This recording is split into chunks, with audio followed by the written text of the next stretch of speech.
इस वक्त जहां पूरी दुनिया का फोकस गजा में होने वाली वॉर पर है, जिसमें हजारों बेगुनाह लोग मारे जा चुके हैं, वहीं हॉर्न ऑफ अफ्रीका के पास रेड सी में कुछ ऐसा हो रहा है जो पूरे मिडिल ईस्ट और इवन पूरी दुनिया को डिस्टेबलाइज कर सकता है। यमनी हौसियों ने इस वक्त दुनिया का सबसे स्ट्रेटेजिक पॉइंट चोक कर दिया है। पिछले 2 महीनों में 12 कंटेनर शिप्स को मिसाइल्स और ड्रोन से टारगेट किया गया है, जिसकी वजह से ग्लोबल ट्रेड बुरी तरह अफेक्ट हुआ है। इसी एग्रेशन के जवाब में अमेरिकन और ब्रिटिश नेवी ने 11 और 12 जनवरी को यमन पर जबरदस्त बम्बार्डमेंट की, जिसके जवाब में 16 जनवरी को हौसियों ने एक दफा फिर रेड सी से गुजरने वाले एक और समुद्री जहाज पर ड्रोन से अटैक किया है, जिसके बाद सिचुएशन मजीद टेंस हो गई है। असल में जब इसराइल ने गजा पर अटैक किया तो ईरान बैक्ड यमनी हौसियों ने हमास के लिए फुल सपोर्ट अनाउंस की, मगर क्योंकि यमन गजा से तकरीबन 2000 किलोमीटर दूर है तो हौसी डायरेक्टली इस वॉर का हिस्सा नहीं बन सकते थे। इसीलिए नवंबर 2023 में उन्होंने ऐलान किया कि वो रेड सी में यमन के पास से गुजरने वाली हर उस शिप पर अटैक करेंगे जो या तो इसराइल जा रही हो या फिर वो इसराइल से आ रही हो, या उस पर इसराइली फ्लैग लगा हो या उस पर कोई भी इसराइली हो। और ये अटैक्स तब तक जारी रहेंगे जब तक इसराइल गजा पर अटैक्स बंद नहीं कर देता। इन अटैक्स की वजह से ग्लोबल ट्रेड बुरी तरह डिसरप्ट हुआ है और उसकी वजह यह है कि रेड सी का ये सारा एरिया हमारी दुनिया के लिए बहुत ही ज्यादा इम्पोर्टेंट है। देखें, ग्लोबल इकोनॉमी चलाने के लिए स्मूथ ट्रेड का होना बहुत जरूरी है और हमारी दुनिया का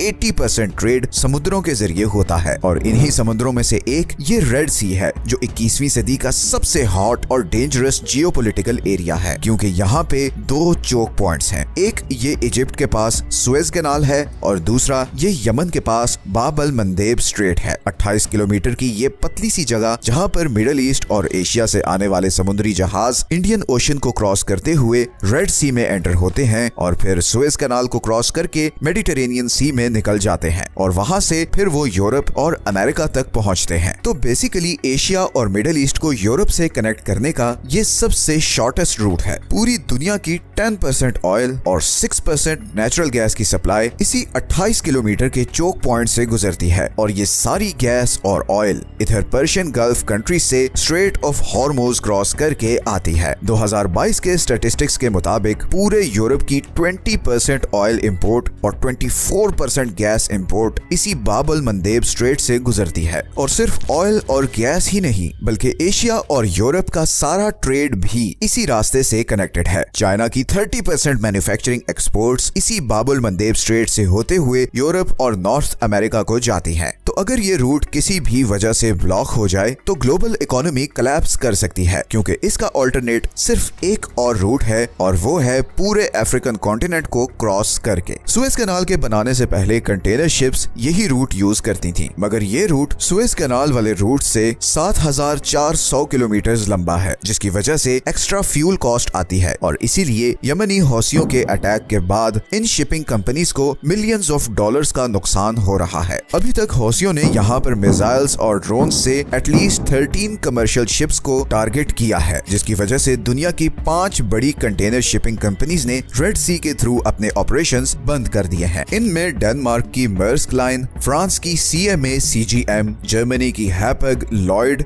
और स्विट्जरलैंड की MSC शामिल है। पूरी दुनिया की 50% शिपिंग कैपेसिटी इन 5 कंपनीज के पास है और अभी रिसेंटली ब्रिटिश पेट्रोलियम ने भी रेड सी के थ्रू अपने ऑपरेशंस बंद करने का ऐलान किया है। और अगर थोड़ी और कंपनीज भी इस बॉयकॉट में शामिल हो गई तो यूरोप की ऑयल और गैस सप्लाई बहुत खतरे में पड़ जाएगी। इसी तरह शिपिंग इंडस्ट्री को एक और धचका ये भी लगा है कि इंश्योरेंस कॉस्ट्स 10 टाइम्स बढ़ गई हैं और गिवन के ऑयल टैंकर्स वैसे ही बहुत एक्सपेंसिव होते हैं तो इस प्राइस बढ़ने का असर थाउजेंड्स ऑफ डॉलर्स में आएगा। अब अमेरिका इस रूट और इसराइली शिप्स को प्रोटेक्ट करने के लिए बहुत कोशिश कर रहा है और उसने इंटरनेशनल कम्युनिटी से अपील की है कि वो उसके साथ मिलकर यमनी हौसियों के खिलाफ ऑपरेशन करें, मगर सिवाय ब्रिटेन के कोई और कंट्री यमनी हौसियों के खिलाफ ऑपरेशन में आगे नहीं आया। फ्रांस, इटली और स्पेन ने स्ट्रेट फॉरवर्ड मना कर दिया है। इजिप्ट, सऊदी अरेबिया और UAE भी इस ऑपरेशन से गायब हैं। चाइना और रशिया, जिनकी जिबूटी में मिलिट्री बेसेस हैं, वो भी अभी तक बिल्कुल खामोशी से सब कुछ देख रहे हैं। असल में पॉलिटिकल डिफरेंसेस तो एक तरफ, मगर इस न्यूट्रलिटी की एक और बहुत बड़ी वजह भी है, और वो है हौसी ड्रोन्स को रोकने की हाई कॉस्ट। वेस्टर्न नेवी के वेपन्स इतने महंगे हैं कि उनसे ये छोटे छोटे ड्रोन्स गिराना लिटरली वर्थ इट ही नहीं। मैं आपको एग्जांपल से समझाता हूँ। अभी रिसेंटली फ्रांस ने यमन का शाद ड्रोन गिराने के लिए Aster 15 surface to air missile use किया है। अब इस फ्रेंच मिसाइल की कॉस्ट $1 मिलियन है, जबकि यमनी ड्रोन की कॉस्ट सिर्फ $20,000 है। मतलब $1 मिलियन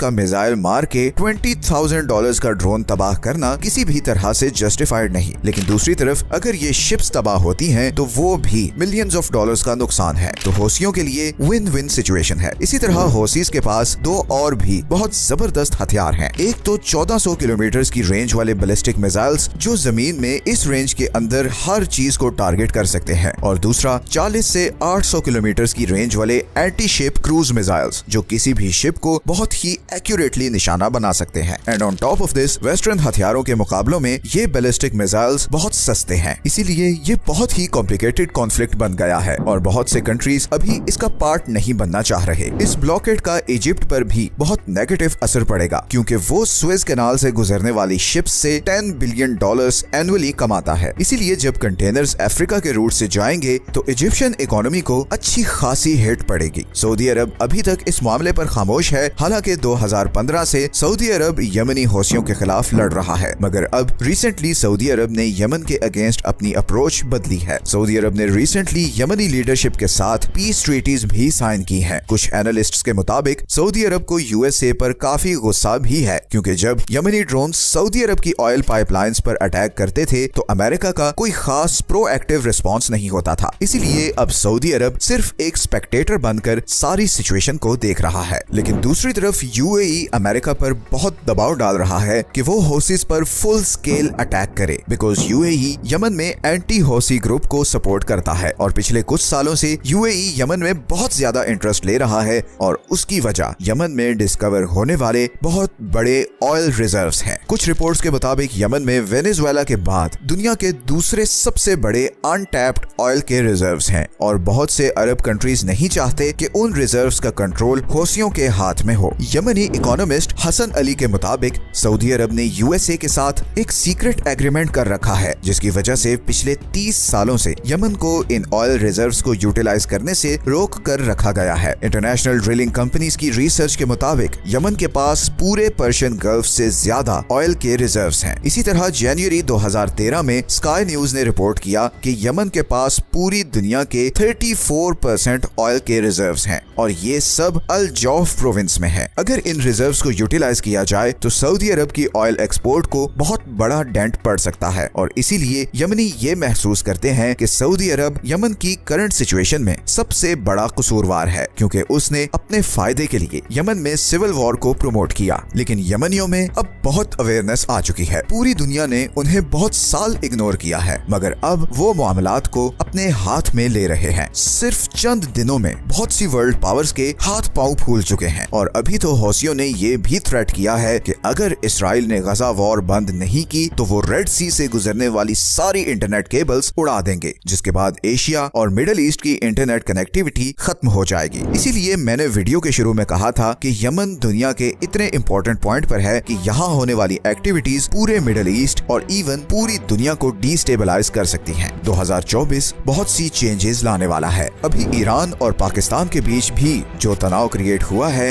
ये भी इस लार्जर जियोपॉलिटिकल गेम की एक कड़ी है। अगले चंद महीने बल्कि हफ्ते बहुत ही डिसाइसिव होने वाले हैं। आप लोग जियोपॉलिटिकल वर्ल्ड में बहुत बड़ी चेंजेस देखने वाले हैं, और हम जल्द उन टॉपिक्स पर वीडियोस बनाने वाले हैं। ये हैं वो सारे सोर्सेज जहां से हमने इस वीडियो के लिए कंसल्ट किया है। अगर आप ऐसी ही इंफॉर्मेटिव वीडियोस देखना चाहते हैं तो चैनल को सब्सक्राइब जरूर कर लें, ताकि आपको टाइमली नोटिफिकेशंस मिलते रहें। मिलते हैं नेक्स्ट वीडियो में एक और इंटरेस्टिंग टॉपिक के साथ। अपना ख्याल रखें। अल्लाह हाफिज।